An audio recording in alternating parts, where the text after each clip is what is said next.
ya anak-anak sekarang itu mainnya HP terus gitu. Ada nggak ya anak-anak zaman sekarang yang kampungnya itu masih tradisional, kental dengan adatnya? Oh, ada tahu. Adanya di Cimahi, namanya Kampung Cirende. Oh, masih ada itu. Iya. Kayak gimana sih kampung adatnya itu?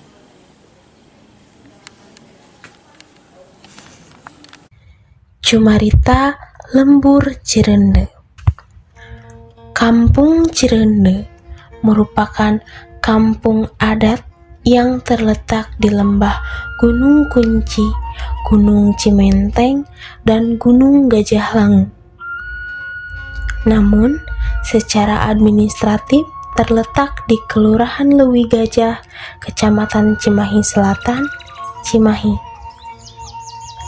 Dengan masyarakatnya yang menganut ajaran Sunda Wiwitan, luas wilayahnya sekitar 64 hektar, dari 60 hektar pertanian dan 4 hektar digunakan sebagai pemukiman masyarakat kampung adat Cirende.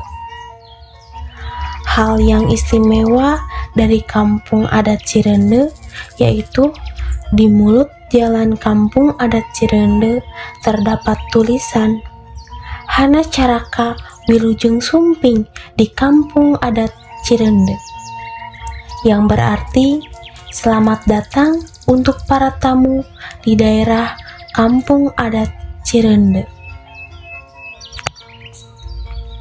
Masyarakat kampung adat Cirende masih memegang teguh budaya Sunda, sehingga ketika pengunjung memasuki kawasan kampung adat, pengunjung akan merasakan kentalnya budaya Sunda di dalam perkampungan. Nuansa budaya Sunda sangat kental di kampung adat Cirende. Terlihat dari bangunannya yang masih menggunakan bambu atau awi dalam bahasa Sunda, dan salah satunya adalah menjadikan singkong sebagai makanan pokok masyarakat kampung adat Cirende. Di era yang semakin modern ini, masyarakat Cirende masih mempertahankan nilai-nilai luhur seperti bagaimana memanfaatkan kekayaan alam tanpa merusaknya. Alam bagi masyarakat kampung adat Cirende adalah bagian dari hubungan yang tidak dapat dipisahkan.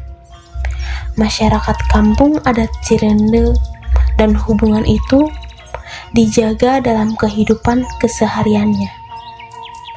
Masyarakat kampung Cirende mempunyai konsep dalam mengelola alamnya.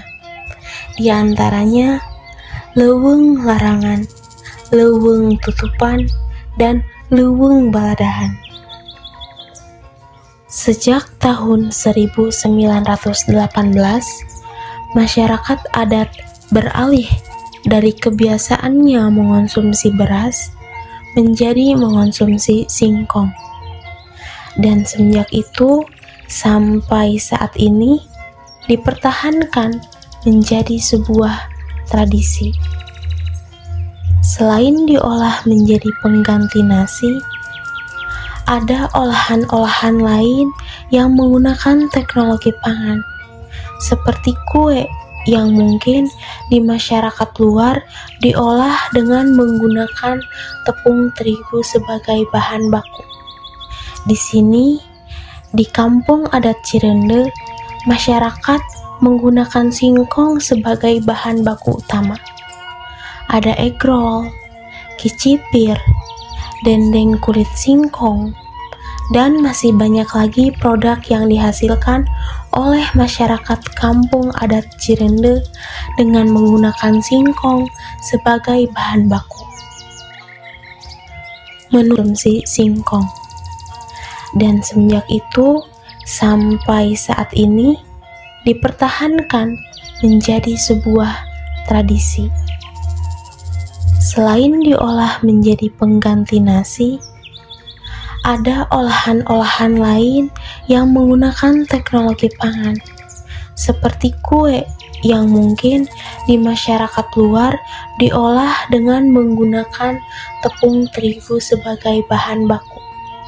Di sini, di kampung adat Cirende, masyarakat menggunakan singkong sebagai bahan baku utama.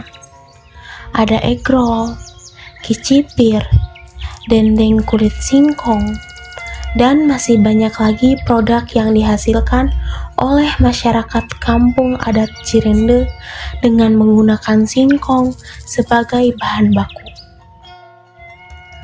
Menurut kesepuhan kampung adat Cirende, yakni Abah Widi, mengemukakan bahwa Cirende ada dua sejarah, sejarah Cirende dan ada sejarah pangan. Sejarah pangan itu tahun 1918. Tahun 1918 itu sesepuh kami sudah menyuruh berhenti makan beras. Jadi bukan tanpa alasan. Ada beberapa hal yang kita sebagai ya warga negara lah yang biasa makan sehari-hari gitu kan. Karena Cirende bukan miskin dulu, bukan tidak punya sawah dan bukan tidak kebeli beras gitu. Tapi ada sebuah tuntunan ya. Kalau orang Sunda mah dulu bilangnya ayeuna mah geus meujeuhna gitu kan. Milih-milih beuti, mindah-mindah rasa gitu. Karena alam orang bakal heurin ku tangtung.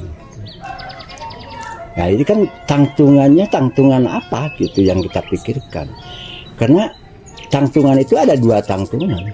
Tangtungan wujud manusia dan tangtungan fisik rumah.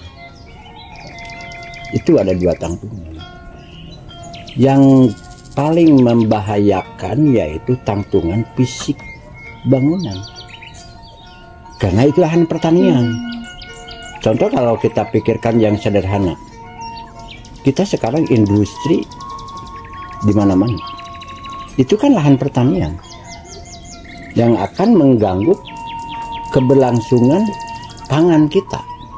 Nah, di situ mungkin di 1924 di 1918 itu belum ke singkong sebetulnya. Masih nasi. Jadi bukan nasi, jadi lebih memilih apa yang cocok untuk masyarakat. Tapi tetap memilih umbi-umbian. Di tahun 1924 baru ditemukan yang namanya singkong oleh sesepuh adat perempuan malah.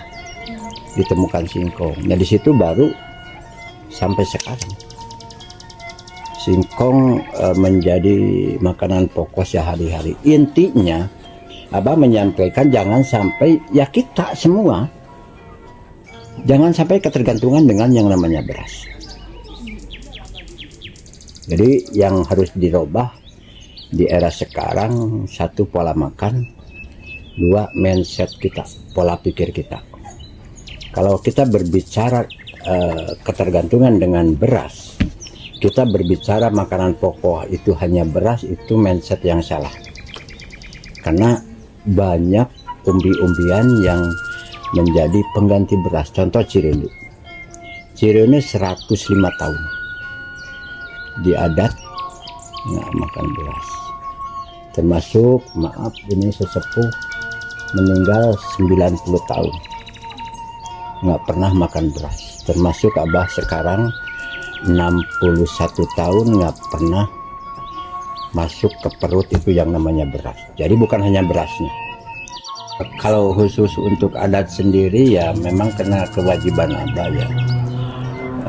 Karena Cirende ada cerita apa ya, ngindung ke waktu mi bapak ke zaman. Jadi ngindung ke waktu mi bapak ke zaman itu menjaga adat, tradisi, ritualnya itu mungkin yang tadi sejarah Cirende itu udah 600 tahun 500 tahun ya. Ini PR Abah ke depan memberikan paham atau karakter ke masa ke anak-anak itu seperti apa.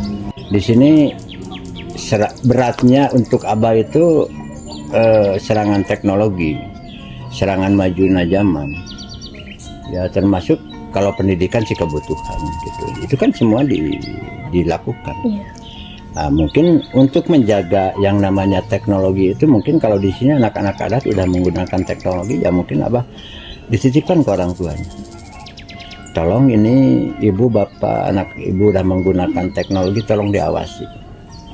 Jangan sampai penggunaannya tidak bermanfaat gitu. Ya kalau pertemuan di sini kan sama Abah juga sampaikan, kalian kalau menggunakan HP itu boleh, tapi sesuai dengan kebutuhan untuk belajar. Karena kalau ditolak juga kan kemarin waktu pandemi repot juga gitu. Karena kalau di sini yang namanya anak-anak adat juga, karena ada cerita nginung mi bapak ke zaman itu, ya anak-anak adat ada yang udah jadi sarjana, yang masih kuliah, anak wajib masuk PAUD, TK dan sebagainya itu boleh. Ya intinya Abah hanya ingin merubah, kalau anak-anak itu ingin merubah cara sopan santunnya, etikanya. Bahkan Abah tanya, nanti anak-anak kalau pulang dari sini, pulang kurasan, nanti pulang ke rumah, di depan pintu sampurasun dulu atau punten dulu atau ketuk pintu dulu gitu. Jadi mereka jawab, bah paling abi sampurasun dulu bah. Ya itu kan bagus etika. Kan nggak mungkin pulang ke rumah langsung tabrak pintu, kan itu orang rumah itu kaget gitu. Itu kaitannya dengan etika gitu. Bukan hanya kebudayaan dan tradisinya saja yang kental, namun pendidikan karakter yang diterapkan di kampung adat Cirende sangat baik untuk dijadikan contoh anak-anak di masa sekarang.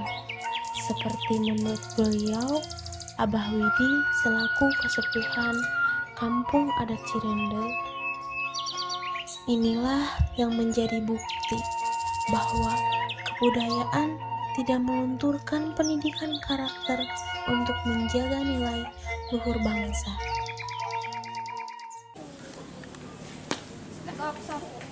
Wah luar biasa banget ya ke tradisi, kebiasaan dan kebudayaan di kampung Cirende itu. Iya nih, pendidikan karakter yang ada di kampung Cirende harusnya juga bisa diaplikasikan ke luar kampung Cirende. Seperti menurut Abah Widi, di mana anak-anak harus bisa menjaga kelestarian budayanya seperti sopan santun, tingkah laku, cara dan tata tertib untuk makan dan yang lainnya. Iya bisa nih ini diterapkan pada anak-anak di luar kampung Cirende, dibiasakan bisa menjadi contoh kampung Cirende.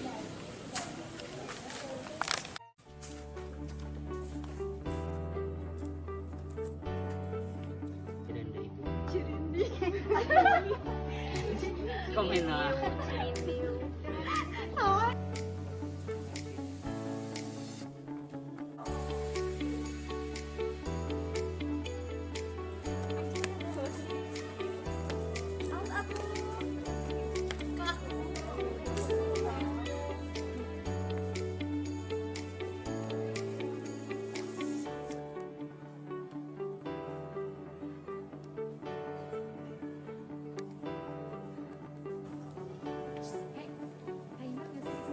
Dimulai semut.